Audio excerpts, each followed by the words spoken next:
Hello everybody, my name is Ozpwn, and today I am going to be reviewing the most recent game in my collection, which is Tomb Raider. In this review I kind of want to get down into the more nitty-gritty things, so I'm going to focus on a few different areas. First up, we have game content. I found that there was a lot to do in the game, as well as the main storyline. There's loads of side like tombs to raid, and you get extra weapon upgrades and stuff like that. Lots of little hidden puzzles and things around the island which you can do, and it really helps the game stay varied. You get to upgrade your gear as you go along, and it's a really good system. It's not the most advanced system, it is easy to understand, easy to get along with, all that kind of stuff. Next up, I wanted to touch on the storyline. It was a really good storyline, a very interesting way to rebrand the Tomb Raider franchise. I thought the storyline started off very fast paced and it carried on very fast paced throughout the whole game. I loved every moment of it. This helped it stay really immersive and gripping, and I literally didn't want to put the controller down. On top of that, a lot of the stuff within the game is actually quite believable. The storyline is really quite intense and you can really relate to the characters and what they're doing and what they're thinking. Also, along with the actual main storyline, there are a lot of little side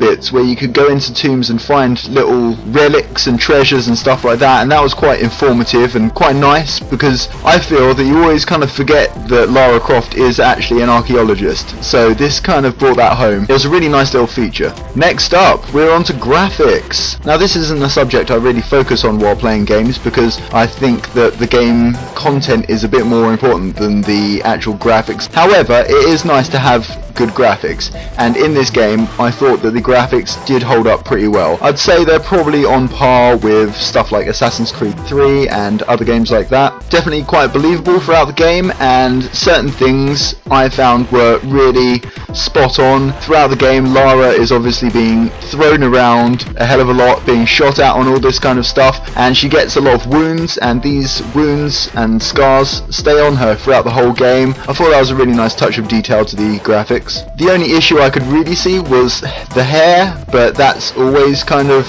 a big issue in games. That's never really been properly sorted out, and I think that will continue throughout games until probably next gen consoles are out. Next up, we're on to the gameplay and mechanics. This game was so good in terms of gameplay and game mechanics and fighting mechanics and everything like that. It was so fun to play. There aren't too many combo moves you have to remember, and it is just really easy to get to grips with, easy to maintain.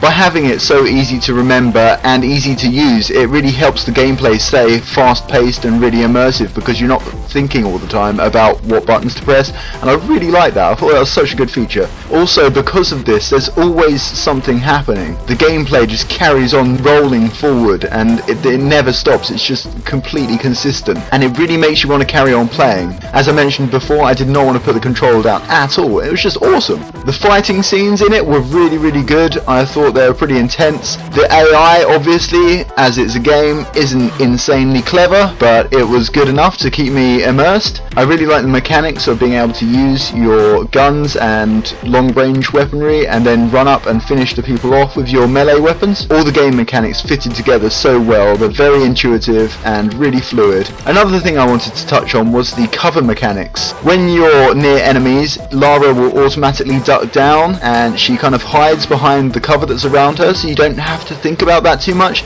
and I thought that was a really nice take, and it was just one less thing to worry about, so you can concentrate on the shots that you're firing and stuff like that. It was really good. Overall, guys, it was a really amazing game. I don't have any bad points to talk about, to be honest. I found it really good throughout the whole game. It was a very immersive experience and just made me want to carry on playing constantly. It was unbelievable. Also, with the rebranding, I thought the new Lara was a really likable character. You could really get to grips with her and really understand all the kind of moral dilemmas that she was facing throughout the whole game. On top of that, other secondary characters in the game are very likable as well. Some of them, not so much, but you'll have to play the game to find out more about that. One amazing thing which the game creators did was put a very nostalgic QuickTime event at the end of the game. I've put a little bit of footage at the end of this video. You should be able to see it, and I really liked what they did there. I thought it was absolutely amazing. It finished the game off so amazingly well. Spot on. I'd really recommend this game to absolutely anyone.